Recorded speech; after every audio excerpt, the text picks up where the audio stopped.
Bonjour, bonsoir, ça dépend de l'heure à laquelle vous nous regardez. Bienvenue sur ma chaîne. Alors là, nous allons reprendre avec nos vidéos. Désolée pour le retard, désolée pour l'absence. J'étais un peu occupée, voilà, avec les groupes ici et là. Mais bon, je suis là, c'est le plus important. Alors ce soir, nous allons lire ensemble le livre de Romains, chapitre 1, verset 10. Et on ne perd pas les bonnes habitudes, on va commencer par rendre grâce à Dieu pour ce temps qu'il nous permet d'avoir ensemble. Élevons les voix et prions. Seigneur, nous te rendons grâce. Merci Yahweh parce que tu es bon. Merci parce que tu es grand.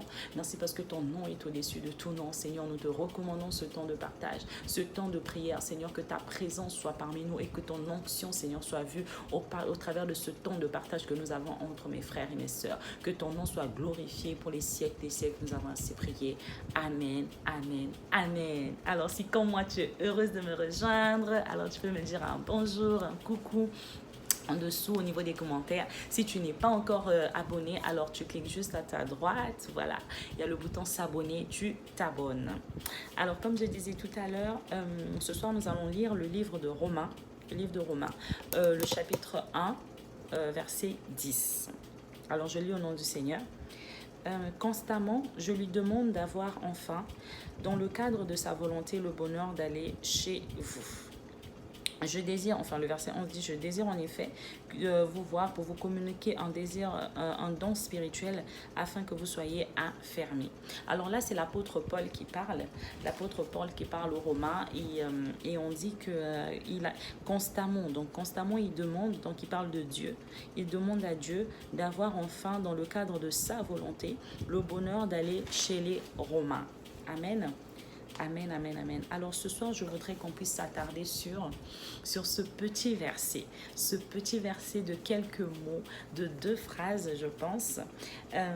Alors ce soir, je voudrais en fait nous attarder sur certains mots en fait de ce verset. On a déjà le mot constamment. Donc constamment, on dit constamment, je demande à Dieu d'avoir enfin, dans le cadre de sa volonté, le bonheur d'aller chez vous. Amen. Donc constamment, ça veut dire qu'il y a répétition. Ça veut dire que plusieurs fois l'apôtre Paul a fait la demande à Dieu. Père, je vais aller rendre visite aux Romains. Je vais aller parler. Et il ne disait pas juste aller rendre visite aux Romains parce qu'il avait envie de rendre visite aux Romains. On va au verset 11 qui dit, je désire en effet vous voir pour vous communiquer un don spirituel afin que vous soyez affermis. Donc, il partait encore dans le cadre du ministère apostolique. Amen. Il partait dans le cadre du ministère apostolique. Mais il s'avère qu'il a demandé en fait la volonté de Dieu. D'accord. Et on dit toujours dans le même verset, dans le cadre de sa volonté. On parle de la volonté de Dieu. Le bonheur d'aller chez vous. Donc, c'est un bonheur pour lui déjà d'aller chez les Romains. Mais il ne peut pas y aller sans la volonté de Dieu.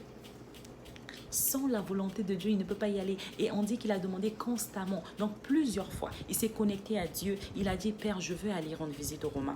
Et pas seulement parce que je veux les rendre visite, mais parce que j'ai une grâce à communiquer, j'ai un don spirituel à communiquer. Mais malgré ça, malgré qu'il y avait l'intérêt divin, le Seigneur n'a pas permis jusqu'au jour où il a écrit ce courrier, parce que là, il disait, je demande encore constamment. Ça veut dire qu'il a eu plein d'échecs. Ça veut dire que plusieurs fois, Dieu lui a dit, non, ce n'est pas le moment. C'était pas le moment. Et dans le verset, on dit enfin, dans le cadre de sa volonté. Enfin, dans le cadre de sa volonté. Ça veut dire que c'est son désir d'y aller. Mais il dit, non pas ma volonté, mais ta volonté. Ça vous rappelle quelque chose? Moi, ça me rappelle la parole de Jésus à la croix. Quand il était prêt à aller se donner à la croix, à se livrer pour toi et moi, pour nous qui sommes pauvres pécheurs, c'est Jésus en tant qu'être humain dans sa chair, qu'est-ce qu'il s'est dit? Il a dit, je sens la douleur, mais je ne veux pas y aller, mon corps, c'est pas possible. Mais il dit, Seigneur, Père, non pas ma volonté, mais ta volonté.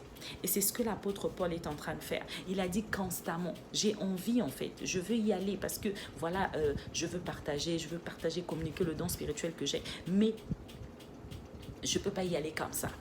Parce que je suis un envoyé de Dieu, parce que je suis un disciple, parce que je suis un apôtre.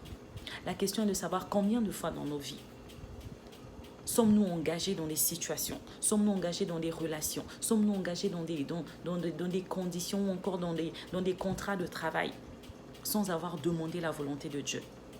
Quelquefois, tu me diras, mais Laura, j'ai demandé la volonté de Dieu, mais c'est le silence.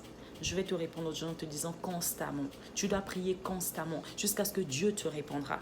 Parce que forcément, il va finir par répondre. S'il ne te répond pas, ça veut dire que le moment n'est pas favorable. Ça veut dire que le moment n'est pas favorable. Le silence de Dieu ne veut pas dire acceptation. Il faut que les choses soient claires. Le silence de Dieu ne veut pas dire acceptation. Pas forcément. Amen. Donc, apprenons à demander en fait la volonté de Dieu. Et là, on nous dit, il voulait, comme je disais tout à l'heure, le serviteur de Dieu, sa volonté en fait, c'était d'aller voir et de donner des dons spirituels. Mais le truc, c'est que Dieu n'est pas contre le partage de dons spirituels. Il n'est pas contre son ministère. Il n'est pas contre l'évangéliser. Mais le Seigneur est contre le fait de faire les choses par la chair. De faire les choses parce que, vous savez, il y a des hommes de Dieu. Peut-être que tu me regardes, peut-être que tu me suis ce soir, ce matin, peu importe l'heure à laquelle tu me regardes. Tu te dis, il y a quelqu'un qui vient te voir, qui te dit, oh, s'il te plaît, est-ce que tu peux prier pour moi? Je traverse telle situation. As-tu pris le temps de demander la volonté de Dieu pour savoir si tu dois prier pour la personne? Ce n'est pas parce que en fait tu as le don de guérison que forcément tu dois guérir en fait instantanément. Tu dois demander la volonté de Dieu. Tu dois demander la volonté de Dieu. C'est Dieu qui te donne la permission. C'est Dieu qui te donne la permission d'aller dans telle église. C'est Dieu qui te donne la permission de rencontrer tel pasteur ou tel prophète. C'est Dieu qui te donne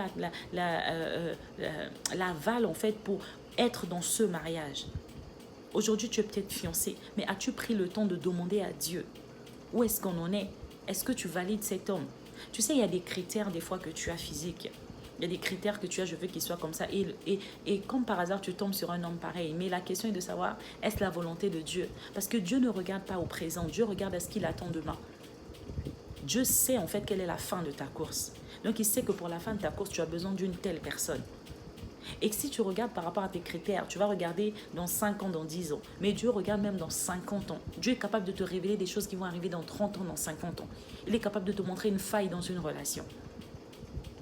Il est capable de te dire, tu ne vas pas à cette réunion, tu ne vas pas à ce rendez-vous parce que je n'y suis pas. Je n'y suis pas. J'ai regardé une prédication récemment d'un pasteur, j'ai oublié le nom, mais en tout cas il disait, une fois il est parti, il est vraiment doté d'un ministère de guérison et il racontait son expérience. Il disait qu'il est parti et qu'il avait commencé à prêcher et qu'il s'est dit, ben ça y est, je vais relâcher le ministère de guérison, ça y est, je vais guérir les malades. Et pendant qu'il priait, il sentait dans son cœur en fait, qu'il n'y avait pas l'atmosphère appropriée, que le Saint-Esprit n'était pas disposé en fait à faire les guérisons. Ce n'est pas que l'Esprit de Dieu n'aime pas faire les guérisons. C'est juste que même Jésus lui-même, il y a des endroits où quand tu lis la Bible, c'est dans le livre de Luc, tu verras que, on reviendra dessus d'ailleurs sur le livre de Luc, mais bref, tu verras qu'en fait Jésus, il est parti à des endroits où il n'a pas pu faire de miracles. Ce n'est pas qu'il ne voulait pas. Il n'a pas pu en fait déjà parce que c'est vrai que les habitants sur place n'avaient peut-être pas la foi, mais aussi quand tu regardes à l'intérieur toujours du livre de Luc, il y a un moment où il disait, mon temps n'est pas encore arrivé. On disait, mais tu ne vas pas aller à la fête? Il disait, non, je ne veux pas y aller. Pourquoi? Parce qu'il attendait le go de Dieu. On a besoin du go de Dieu. Dieu doit te donner un go. Il doit te dire, là, c'est le moment où tu dois quitter tel pays pour aller dans tel pays. Tu es dans un pays aujourd'hui. Tu pries pour les papiers. Tu pleures pour les papiers. Mais parfois, Dieu ne veut même pas que tu sois en France. Parfois, Dieu ne veut même pas que tu sois aux États-Unis, en Chypre, peu importe là où tu es. Peut-être que Dieu veut te voir, je ne sais pas, au Bénin, au Congo, dans ton pays d'origine, je ne sais pas. Ou encore peut-être le Seigneur ne veut pas te voir dans ton pays d'origine, il veut te voir, je ne sais pas, dans je ne sais quel pays, parce que tu as une œuvre à faire. Et l'œuvre, ce n'est pas forcément dans le ministère. Ça peut être qu'on a besoin de toi dans une autre sphère. Vous savez, il y a tellement de sphères d'influence qui ont besoin de nous, qui ont besoin des gens qui ont des valeurs chrétiennes. Par exemple, dans l'éducation nationale. Regardez tout ce qui est en train de voter comme loi. S'il y avait des vrais chrétiens, des croyants, des personnes affermies, il y a des lois qui ne passeraient pas. Et tel que là, on est frappé par cet événement, cette pandémie du Covid, il y a des nations qui ont décrété des jours de jeûne. Après combien de temps? Imaginez que les politiciens, les présidents de la République, les hauts placés, c'était vraiment des chrétiens affermis, des gens qui croient en Dieu, qui sont baptisés du Saint-Esprit. Vous croyez que lorsqu'on avait juste lancé l'aval pour dire, là, il y a le Covid qui arrive, les gens se seraient levés. Combien de fois as-tu fait des choses sans avoir l'aval de Dieu? Parce que tu as regardé les circonstances. Combien de fois tu as déménagé aujourd'hui, tu es dans un endroit où c'est même pas notre Dieu qui t'a donné le go et tu passes ton temps à prier pour que le Seigneur puisse te révéler des situations. Tu es sorti d'une relation il n'y a pas longtemps. Mais la question est de savoir, est-ce que c'est Dieu qui t'a demandé de partir de cette relation? Tu es entré dans une autre relation. Est-ce que c'est Dieu qui t'a emmené dans cette relation? Tout ce qui brille n'est pas de l'or. Ce que je vais te dire ce soir, c'est que tout ce qui brille n'est pas de l'or. Peut-être que tu as eu une proposition, mais demande la volonté de Dieu. Peut-être qu'on va bientôt te consacrer même pasteur, mais demande la volonté de Dieu. Est-ce que Dieu veut que tu sois consacré maintenant? Est-ce que Dieu veut que tu puisses imposer les mains maintenant? Demande la volonté de Dieu. Et on demande la volonté de Dieu comment? En demandant constamment. Mais on demande où? Laura, on demande où? Dans la prière, dans le lieu secret, dans la prière. Tu ne peux pas être un chrétien affermi et ne pas passer le temps dans la prière. Nous sommes en plein confinement, mais qu'est-ce qu'on fait tous? On est là dans les réseaux sociaux, tout ça. On n'interdit pas d'être dans les réseaux sociaux. Mais qu'est-ce que tu crois? Tu crois que ton sorcier, il est en mode confinement aussi? Il a mis pause à sa vie, il a mis pause à ces hôtels qui sont en train de réclamer du sang. Si tu penses que tu as été en télétravail pour ton travail, l'ennemi aussi est en télétravail pour ta vie. L'ennemi aussi est en télétravail pour ta vie. Nous devons rester dans la prière. Pendant ce temps de confinement, l'heure n'est pas à la distraction. L'heure est à demander la volonté de Dieu. Peut-être que tu n'avais pas le temps parce que tu travailles trop, parce que tu fais trop de choses en même temps. Mais là, le Seigneur est en train de te... En fait, tu es confiné pour demander la volonté de Dieu constamment. Tu dois prier constamment. Tu dois dire, Dieu, what is the next step? Où veux-tu que je puisse aller? Qu'est-ce que je dois faire demain? Au sortir de ce confinement, dans quoi je dois investir? Où est-ce que tu veux me voir briller? Où est-ce que ma lumière doit briller? Parce qu'il y a des lumières qui sont cachées. Il y a des lumières qui sont étouffées parce que vous êtes au mauvais endroit, au mauvais moment. Là, tu as le temps. Personne n'est à tes trousses. Tu n'as pas le temps parce que tu as des enfants, tu dois t'occuper des enfants, les enfants dorment. Là, je suis en train de vous parler, vous voyez, le contexte a changé parce que je viens de finir de faire à manger. Et j'ai eu à cœur de faire cette vidéo. Je me suis dit, ce n'est pas grave. Dans l'état dans lequel je suis, je vais partager la parole. Pendant que ma fille est en train de dormir, pendant que mon mari est en train de faire la sieste. Parce que c'est ça, on a tous nos moments où on se retrouve seul. Peut-être que ce n'est pas dans la journée, peut-être que pour toi, ça sera dans la nuit. Où tout le monde dort, où il y a le silence. C'est là où tu dois aller dans l'intimité avec Dieu. C'est là où tu dois demander, Seigneur, je veux savoir quelle est la conduite à tenir. Quelle est la conduite à tenir? Quel est le chemin que je dois emprunter? Où veux-tu que je sois demain? Qu'est-ce que tu veux que je puisse faire? Dans quelle sphère tu veux que je puisse briller? Est-ce que cette relation, est-ce que cette connexion... Vous savez, il y a des gens qui ont pris des trains et pensaient qu'ils ont juste pris le train comme ça, mais c'est parce que la vie est ta connexion dans le train. Le Boaz de ta vie était dans ce train-là, mais parce que tu as prié. Crois-moi que tu rencontres le Boaz de ta vie. J'ai un témoignage pour terminer ce temps d'exhortation. C'est, j'ai oublié son nom, oh zut, j'ai oublié son nom, mais c'est une grande évangéliste qui parcourt le monde. Et quand elle raconte l'histoire de comment elle a rencontré son mari, elle a dit qu'elle a passé, je pense, un mois ou peut-être un peu moins à prier en langue. Elle n'arrivait pas à prier en français ou en anglais, peu importe. Elle essayait, mais c'était qu'en langue, elle priait en langue. Et en fait, un jour, l'Esprit de Dieu l'a convaincu pour lui dire, prends le billet. Et pas dans un autre état. Elle est partie dans un état. Elle a quitté l'état où elle était. Elle est partie dans un autre état. Et c'est là où elle a rencontré l'homme de sa vie. C'est là où elle a rencontré l'homme qui partage sa vie aujourd'hui. Ça fait plus de 20 ans. Quelquefois, tu dois te déplacer. Quelquefois, tu dois aller, comme je disais dans ma première vidéo, sur le puits. Parce que le corbeau doit venir te nourrir. Mais tu dois savoir, tu dois entendre la voix de Dieu. Tu dois constamment demander quelle est la volonté de Dieu pour ta vie. Des fois, tu as de l'argent entre tes mains, tu veux commencer un business. Mais demande la volonté de Dieu parce que ça ne sert à rien de dilapider ton argent. Tu vas commencer quelque chose qui ne va pas marcher. Demande la volonté de Dieu. Amen.